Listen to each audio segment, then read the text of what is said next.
I think it's time to give ordinary people a tax break. You said when people are waiting for relief. I got them $1.9 trillion relief so far. They're going to be getting checks in the mail that are consequential. I wrote the bill on the environment. Why would I not be for it? Pay them more.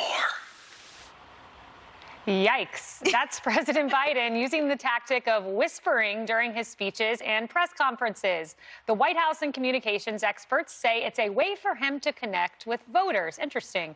The Associated Press coming to his defense with this headline, quote, "Listen up. Biden speaks volumes in a whisper to make a point." It's yet another example of the media seemingly treating Democrats and Biden differently than Republicans.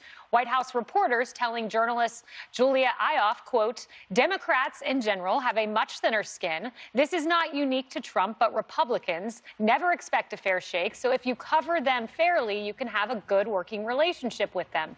Democrats de facto expect you to be on their side and are horrified when you hold them to account as you would any other administration."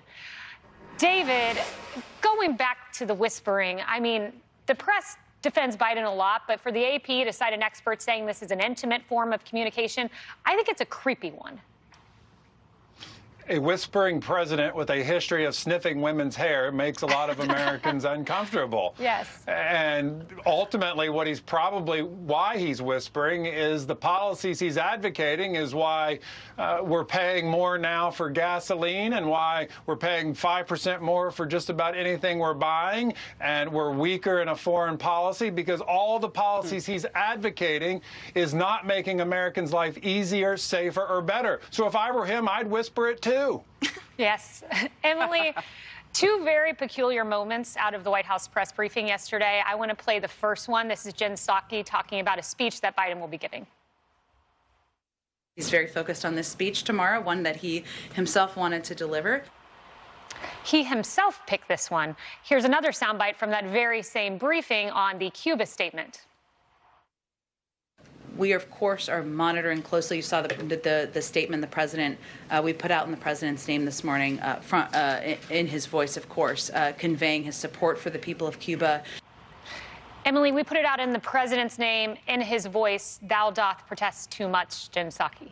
Right, and it makes me wonder what the protocol was, right? Is it usual for the president to delegate apparently to his staffers? I feel like this is just them admitting he's just a vessel. He's a doll that he wakes up and, oh, I want to give this speech. Okay, here you go, here you can. Oh, and he approved this. Isn't he supposed to approve everything? Isn't everything out of the White House is supposed to come from him, either tacitly approved or written? So it seems by her talking about these exceptions, we are in fact learning the confirmation that other people are doing all the work for him.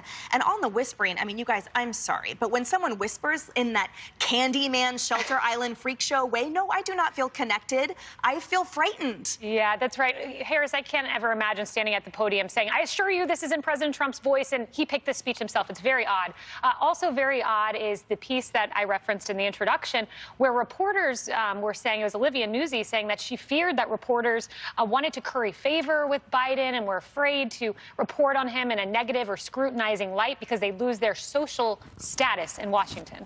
Oh, I think it's probably deeper than that. They lose access to him, which remember how many days we didn't have any access to him before he decided to do a news conference. I mean, you could run a 3-digit countdown on the screen. But I think it's more than that. His joke about running over a reporter who wanted to ask a question he didn't want to talk about.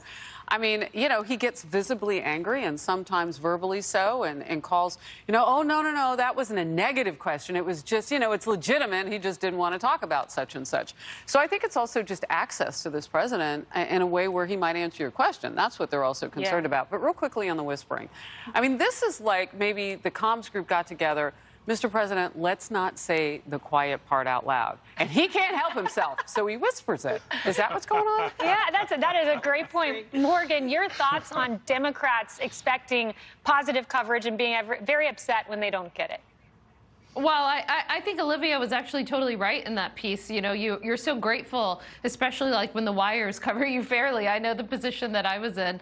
But listen, I will say there is a history in the United States of White House staff covering up for presidents. Both President Cleveland and Johnson had secret surgeries that the American people didn't know about. And FDR's doctors, before the 1944 election, did not really tell the American people the truth about his health. So there's a history here. Yeah, and that piece saying that this is one of the most opaque White Houses.